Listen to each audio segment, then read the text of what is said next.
I'm Chris Glenn. With me is Oga Nobuo. We're from the Japan Armour and Weapons Research and Preservation Society in Nagoya, Japan.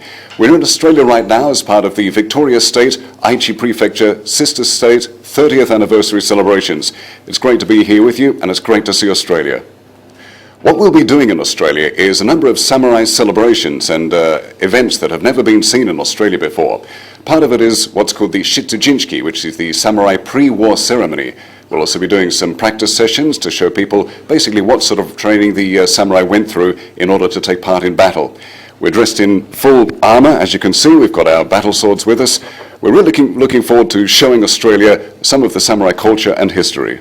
Mr. Ogawa here is one of the last remaining true armourers in Japan. There's only about 11 in the whole country. He's just one of them. He's been making armour for about 30 years now, studying various types of armour. All of the armour that's worn here today by most of our members was either made by him or restored by him. Master Ogawa is wearing what's called a Zunari Kabuto. This very basic, it's a bowl-shaped helmet. The interesting piece here is what they call the Maidate, which is the front crest.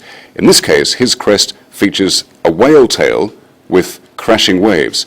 Now this is made out of steel, of course, with gold leaf and silver leaf over the top. The silver, of course, as it ages, gets quite dark and black, and that gives it a bit of, I guess, taste, really. Makes it look so much more older. This suit, Sensei, my teacher, made around about 2000.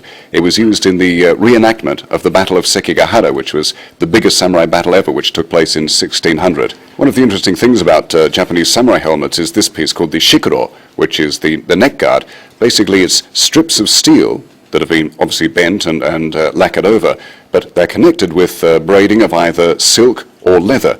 It meant that when the samurai moves their head, this would be, well, rather concertina-like in a way, so that it would continue to cover over their neck, a very vulnerable part in the battle.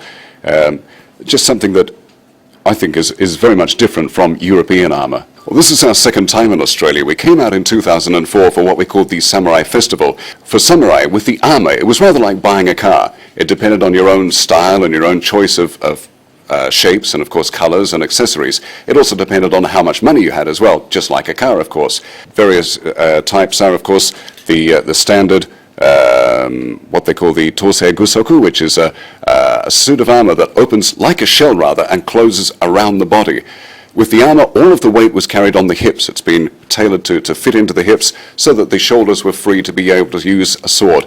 The reason most of the helmets look extravagant is because in battle, the samurai's head would be taken by his enemy, possibly. So obviously you want your head to be looking good in a rather elegant-looking helmet.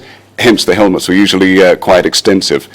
We've got some with horns here, as you can see, others with strange ears on the back there. And these pieces here, for example, which would stand out to make the samurai a little bit more visible on the battlefield, and also, of course, to add a bit of extra height and to scare the enemy.